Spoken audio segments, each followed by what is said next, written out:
बिस्मिल्लाहिर्रहमानिर्रहीम। अस्सलाम वालेकुम स्टूडेंट, कैसे हैं आप सब लोग? उम्मीद है खैरियत से होंगे। आज हम केमिकल रिएक्शंस और उसके साथ रिलेटेड जो क्वेश्चन है वो पढ़ेंगे। तो सबसे पहले हम जानते हैं कि what is chemical reaction. Chemical reaction is a reaction or the process in which the old bonds are broken down and the new bonds are formed. This is called chemical reaction. असल में chemical reaction जो होते हैं ना, वो जब old यानी एक कंपाउंड है और उसके अंदर उसके दरमियान जो बॉन्ड है ना वो ब्रेक होकर और उसके एलिमेंट्स दूसरे कंपाउंड के साथ बॉन्ड बनाता है, तो उसे केमिकल रिएक्शंस कहते हैं। केमिकल रिएक्शन के कुछ टाइप्स हैं। तो सबसे पहले हम उसके टाइप डिस्कस करेंगे और बाद में हम उसके एग्जांपल्स जो है ना वो डिस्कस करेंगे। सही है। तो जो ये केमिकल रिएक्शंस के जो टाइप्स हैं ना वो असल में दो है। एक इरिवर्सिबल रिएक्शन होता है और दूसरा रिवर्सिबल रिएक्शन होता है। सबसे पहले हम इरिवर्सिबल रिएक्शन को डिस्कस करेंगे। तो इरिवर्सिबल रिएक्शन जो है ना ये केमिकल रिएक्शन की एक टाइप है। इरिवर्सिबल रिएक्शन इरिवर्सिबल रिएक्शन में ये होता है कि प्रोडक्ट कन्वर्ट नहीं हो सकता रिएक्टेंट में। अच्छा, आप सोच रहे होंगे कि ये प्रोडक्ट और रिएक्टेंट क्या चीज़ है। ये असल में जो ये रिएक्शन होता है ना, एक उसके लेफ़्ट साइड में जो कंपाउंड्स होते हैं उसको हम रिएक्टेंट कहते हैं और राइट साइड वाले को प्रोडक्ट कहते हैं। तो उसका जो ये प्रोडक्ट है ना वो रिएक्टेंट में कन्वर्ट नहीं होता इरिवर्सिबल रिएक्शन में। तो इसकी डिफिनीशन हम कुछ यूँ करेंगे कि the type of chemical reaction in which the product cannot be converted to reactant is called irreversible reaction. तो ये हमारे पास irreversible reaction की एक डिफिनीशन थी। इसके एग्जांपल जो है ना वो हम बाद में डिस्कस करेंगे। इसके बाद हम चलेंगे दूसरे टाइप की तरफ जो कि है रिवर्सिबल रिएक्शन। अच्छा, फिर रिवर्सिबल रिएक्शन जो है ना उसके फर्दर दो टाइप्स और है। तो नेक्स्ट हमारे पास आएगा reversible reaction.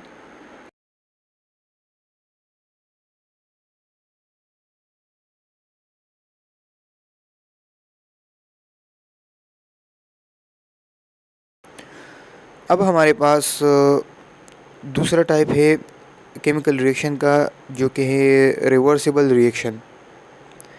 What is reversible reaction? Reversible reaction असल में ये इरिवर्सिबल रिएक्शन के उलट है। उसमें प्रोडक्ट रिएक्टेंट में कन्वर्ट नहीं हो सकता था, इसमें हो सकता है। तो हम ये कहेंगे कि इसमें प्रोडक्ट रिएक्शन का जो प्रोडक्ट है ना वो रिएक्टेंट में कन्वर्ट हो सकता है। तो ये फिर हमारे पास रिवर्सिबल रिएक्शन आता है। तो हम इसकी डिफिनीशन इस तरह करेंगे कि the reaction in which the product can be convert into a reactant, this is called the reversible reaction. तो रिवर्सिबल रिएक्शन के फर्दर हमारे पास टू टाइप्स आते हैं, जिसमें एक फॉरवर्ड रिएक्शन होता है और दूसरा रिवर्स रिएक्शन होता है।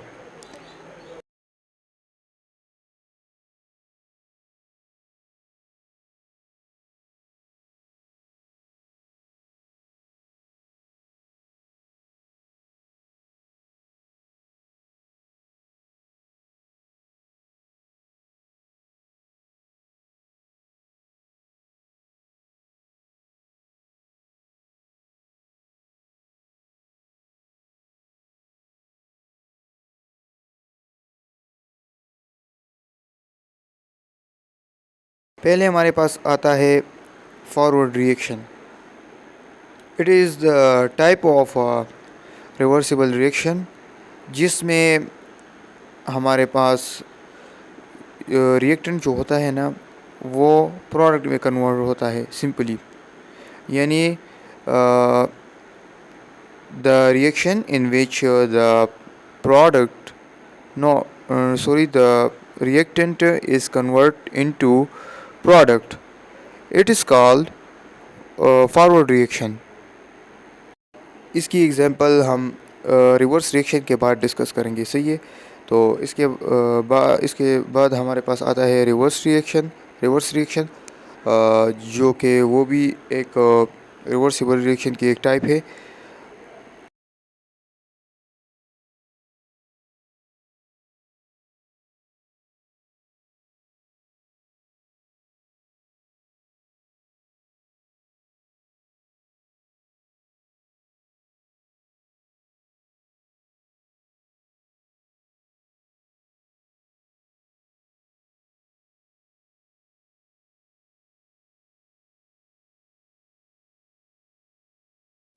अब हमारे पास है रिवर्स रिएक्शन।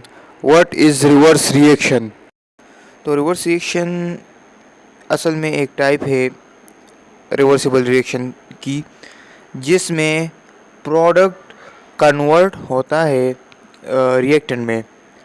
तो हम इसको यू डिफाइन करेंगे कि the reaction in which the product is convert into reactant is called reverse reaction।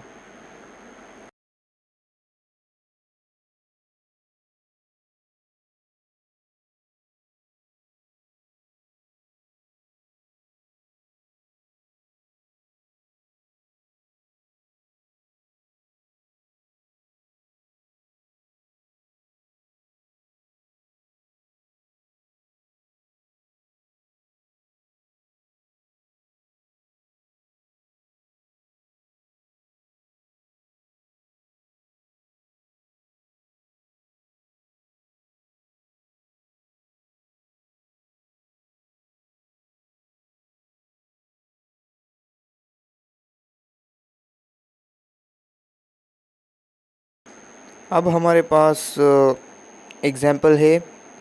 इस एग्ज़ाम्पल से मैं उस केमिकल रिएक्शन की जो डिफिनीशन है ना वो आपको थोड़ी सी वाज़ेह करता हूँ। हमने उधर पढ़ा था कि केमिकल रिएक्शन में कि ओल्ड बॉन्ड्स ब्रोक होते हैं और न्यू बॉन्ड्स फॉर्म होते हैं। इसमें आप देख सकते हैं कि जो लेफ़्ट साइड पे जो ये कंपाउंड्स है HCl और NaOH जो है ना ये यहाँ पर ब्रेक होकर NaCl प्लस H2O जो कि राइट साइड पे है यहाँ पर दूसरे एलिमेंट्स के साथ मिलकर एक न्यू बॉन्ड बना देते हैं। तो इसको हम केमिकल रिएक्शन कहते हैं।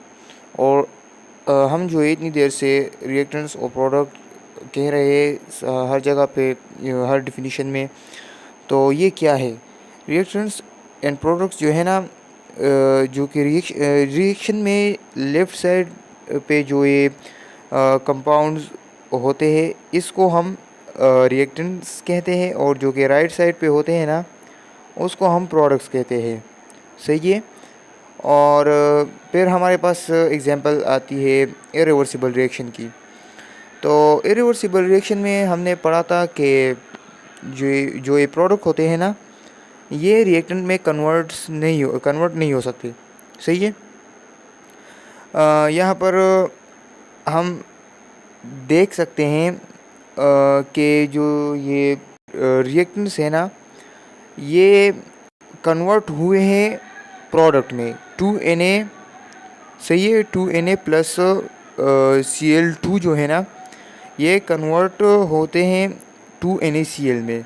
अब जो ये NaCl है ना ये वापस अपने जो कि ये जो अपनी हालत में जो 2Na प्लस Cl2 जो है ना इसमें कन्वर्ट नहीं हो सकते, सही है ना। तो ये हमारे पास इरिवर्सिबल रिएक्शन का एग्जांपल हो गया। इसमें अब एक बात है कि जो ये इरिवर्सिबल रिएक्शन है ना ये सिंगल हेड एरो से रिप्रेजेंट होता है, आप देख सकते हैं। और जो ये रिवर्सिबल रिएक्शन में है ना वो डबल हेड एरो से। तो अब रिवर्सिबल रिएक्शन ने जो है ना वो आप इसको देख सकते हैं कि ये H2 प्लस I2 जो है ना रिएक्ट होते हैं और 2HI बना देते हैं। अब इसमें हम मालूम करते हैं कि इसमें फॉरवर्ड रिएक्शन क्या है और बैकवर्ड रिएक्शन यानी रिवर्स रिएक्शन, जो कि रिवर्स रिएक्शन को हम बैकवर्ड रिएक्शन भी कह सकते हैं, क्या कौन सा है, सही है ना। तो फॉरवर्ड रिएक्शन हमारे पास जो है ना वो रिवर्सिबल रिएक्शन होता है ना, उसी तरह हम लिखेंगे, मगर उसमें जो ये डबल हेड एरो है ना उसको हम सिंगल हेड एरो से रिप्रेजेंट करेंगे इस फॉरवर्ड रिएक्शन में ना, इसलिए क्योंकि ये फॉरवर्ड रिएक्शन है। यानी हमने उधर पढ़ा भी है कि रिएक्टेंट जो है ना वो प्रोडक्ट में कन्वर्ट होते हैं, तो इसी तरह ये भी है। अब रिवर्स रिएक्शन में हम रिएक्टेंट की जगह प्रोडक्ट को लिखेंगे और प्रोडक्ट की जगह रिएक्टेंट को लिखेंगे, और उसी तरह सिंगल हेड एरो से उसको रिप्रेजेंट करेंगे, यानी डबल हेड एरो नहीं यूज़ करेंगे क्योंकि ये अलग अलग है। फॉरवर्ड रिएक्शन सेपरेट है और रिवर्स रिएक्शन सेपरेट है, यहाँ पर हमने इसको सेपरेटली लिखा है, सही है ना। अब दूसरा हमारे पास आता है ना कि केमिकल इक्विलिब्रियम क्या है। तो असल में केमिकल इक्विलिब्रियम हम उसे कहते हैं जब हमारे पास फॉरवर्ड रिएक्शन की स्पीड और रिवर्स रिएक्शन की स्पीड बराबर हो जाए तो उसको हम केमिकल इक्विलिब्रियम कहते हैं। यहाँ पर हमारे पास डिफिनीशन कुछ यूँ है, when the rate of forward reaction and reverse reaction become equal that is called chemical equilibrium. तो ये हमारे पास फाइनली केमिकल इक्विलिब्रियम की डिफिनीशन हो गई।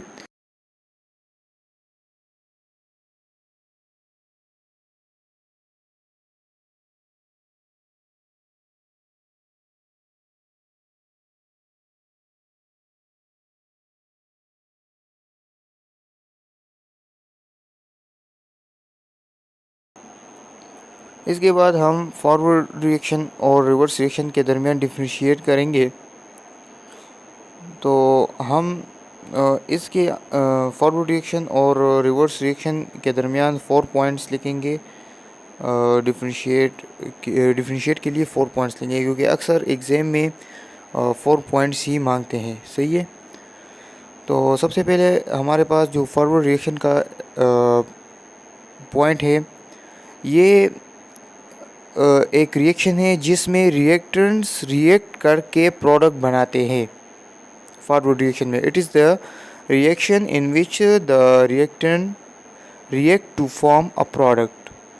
इसी तरह रिवर्स रिएक्शन का भी है, it is the reaction in which the product react to form a reactant. इसमें रिएक्टेंट फॉरवर्ड रिएक्शन में जो है ना रिएक्टेंट रिएक्ट करके प्रोडक्ट बनाते हैं, और रिवर्स रिएक्शन में प्रोडक्ट रिएक्ट करके रिएक्टेंट बनाते हैं, सही है ना। अगर आप मैंने जो आपको ये एग्जांपल में रिएक्टेंट और प्रोडक्ट शो करवाए थे, आपको बताए थे कि ये रिएक्टेंट है ये प्रोडक्ट है, अगर आप उस पर गौर करें अपने जहन में बिठाया हो तो आपको ये पॉइंट्स जल्दी समझ आएंगे। फिर आप बाद में उसको रिवाइज कीजिए, और फिर अगर आपने वो एग्जांपल्स में फॉरवर्ड रिएक्शन क्या होता है, रिवर्स रिएक्शन क्या होता है, ये उधर आप ही समझ गए हो तो यहाँ पर आपको आसानी होगी, सही है ना। तो ये हमारे पास पहले पॉइंट्स हो गए। तो दूसरा पॉइंट हमारे पास होगा कि फॉरवर्ड रिएक्शन और रिवर्स रिएक्शन के डायरेक्शन। फॉरवर्ड रिएक्शन में जो डायरेक्शन होते हैं ना वो लेफ़्ट टू राइट होता है, यानी फॉरवर्ड रिएक्शन का जो डायरेक्शन होता है ना वो लेफ़्ट साइड से राइट साइड की तरफ होता है, और जो ये रिवर्स रिएक्शन का डायरेक्शन होता है वो राइट साइड से लेफ़्ट साइड की तरफ होता है। वैसे हम आप का सवाल ये भी होगा कि हमने तो उधर फॉरवर्ड रिएक्शन की तरह ही डायरेक्शन में लिखा है, मगर वहाँ पर हम आप देख सकते हैं कि हमने रिएक्शन की जगह प्रोडक्ट को लिखा है, और फॉरवर्ड रिएक्शन में जो रिएक्टेंट होता है ना वो हमने उसी रिवर्स रिएक्शन में हमने उसकी जगह पर प्रोडक्ट लिखा है और प्रोडक्ट की जगह रिएक्टेंट लिखा है। तो इसमें काफ़ी डिफरेंस है अगर आप गौर करें। सही है। इन दिस थर्ड पॉइंट हमारे पास जो होता है ना, फॉरवर्ड रिएक्शन की जो स्पीड है ना वो बहुत तेज़ होती है।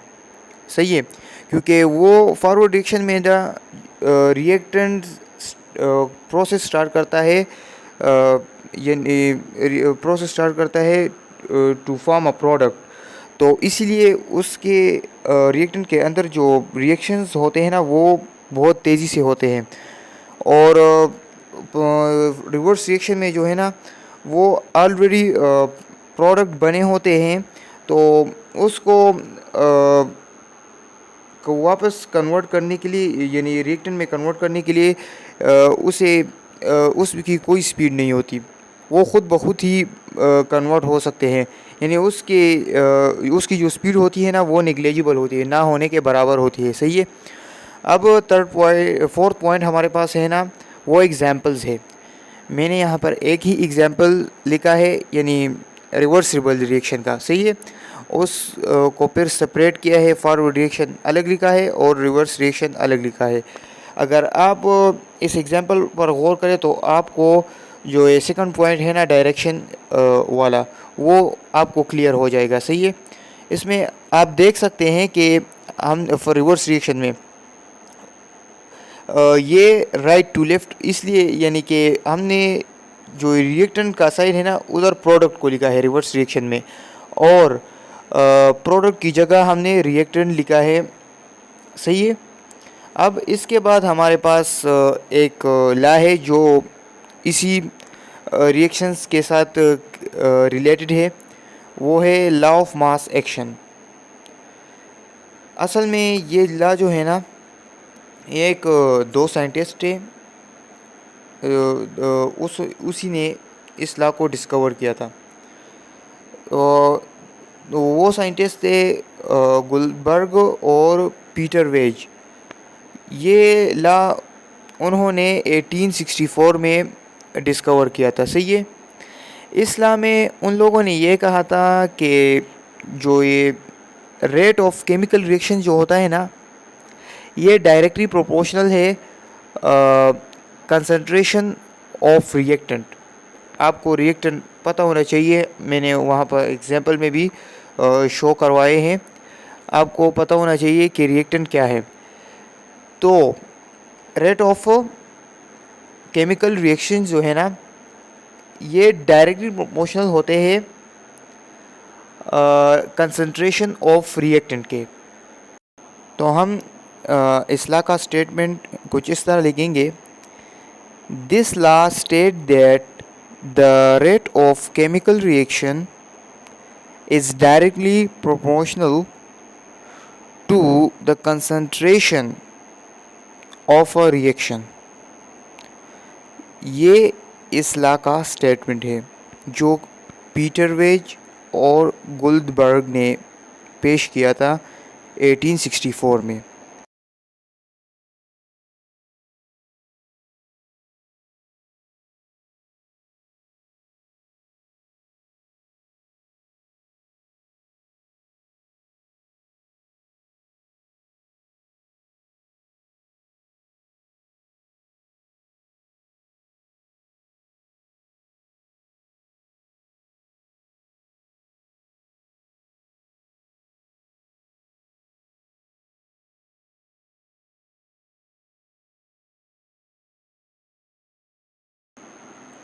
अब हमारे पास एक रिएक्शन है जिस पर हम ये लॉ अप्लाई करते हैं।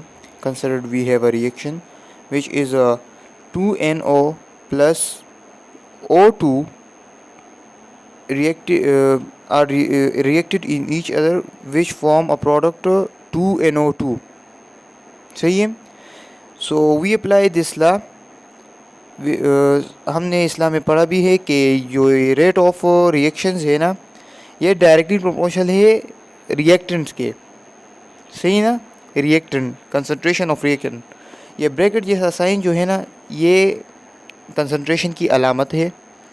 और इस रिएक्शन में रिएक्टेंट मैंने वहाँ पर भी कहा था, लेफ़्ट साइड पे जो कंपाउंड होते हैं ना, उसको हम रिएक्टेंट कहते हैं। तो यहाँ पर जो ये लेफ़्ट साइड में जो कंपाउंड्स है, या ये हमने डायरेक्टली प्रोपोर्शनल कर दिए रेट ऑफ रिएक्शन के।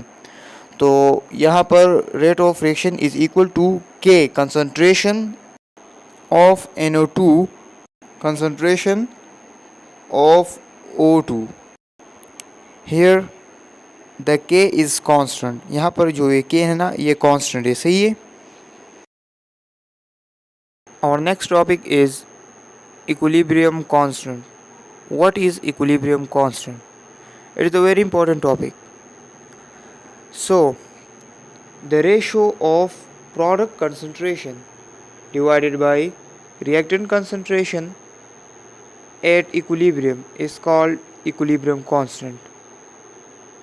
असल में ये जो प्रोडक्ट कंसंट्रेशन होता है ना, इसको डिवाइडेड करें रिएक्टेंट कंसंट्रेशन पे एट इक्विलिब्रियम, ओके, इसको हम इक्विलिब्रियम कांस्टेंट कहते हैं।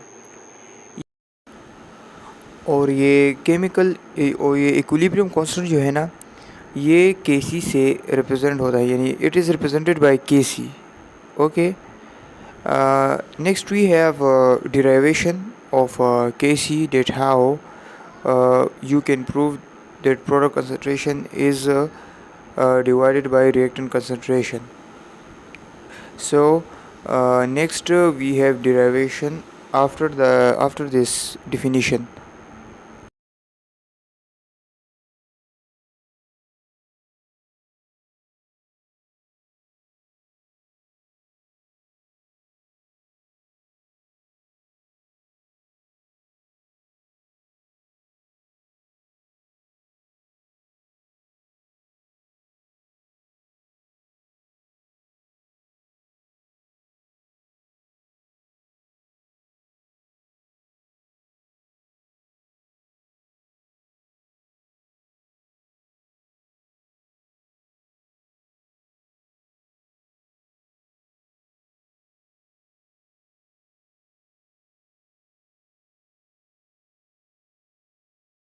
अच्छा, अब फ़र्ज़ करें हमारे पास ये एक रिएक्शन है, रिवर्सिबल रिएक्शन A+B C+D। ये हमारे पास रिवर्सिबल रिएक्शन हो गया।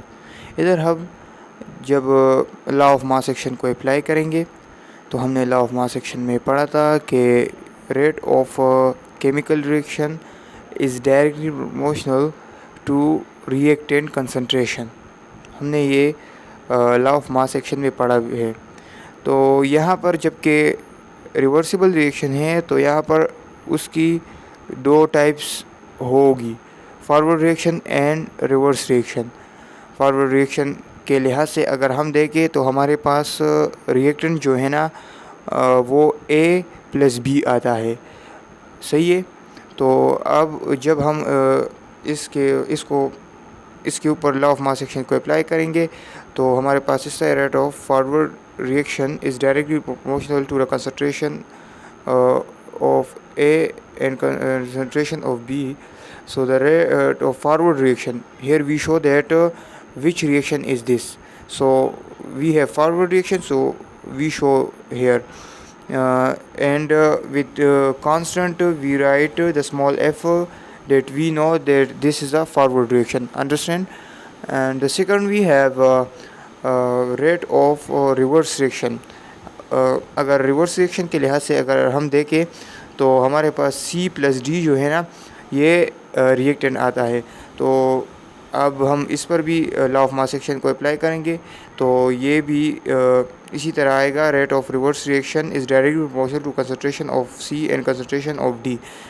and here with K we write the small r, because this is a reverse reaction। so we know that here the reaction is in equilibrium, okay। so this reaction is in equilibrium। ये reaction जो है ना, equilibrium में है। तो जब ये equilibrium में है, तो rate of forward reaction equal होगा रेट ऑफ रिवर्स रिएक्शन के। सही है ना। तो ये अब यहाँ पर हम लिखेंगे कि rate of forward reaction is equal to rate of reverse reaction. सही है।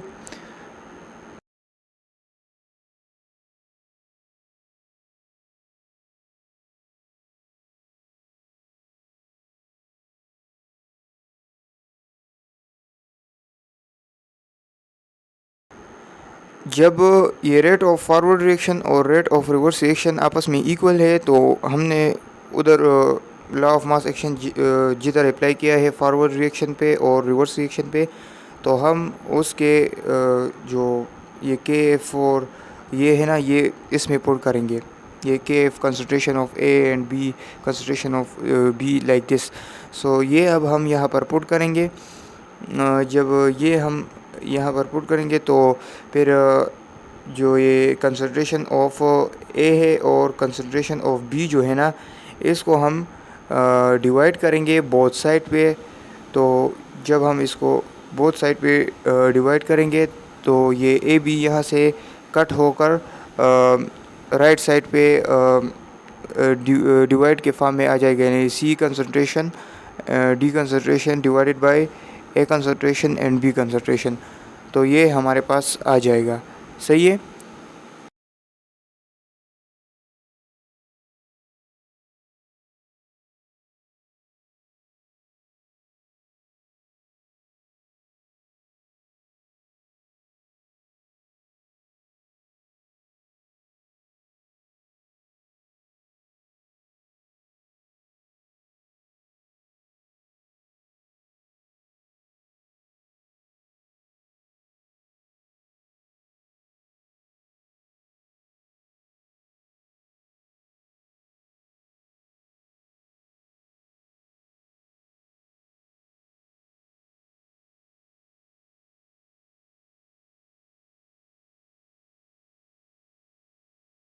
अब हम जो ये के आर है रिवर्स रिएक्शन कांस्टेंट जो है ना, इसको बोथ साइड पे डिवाइड करेंगे।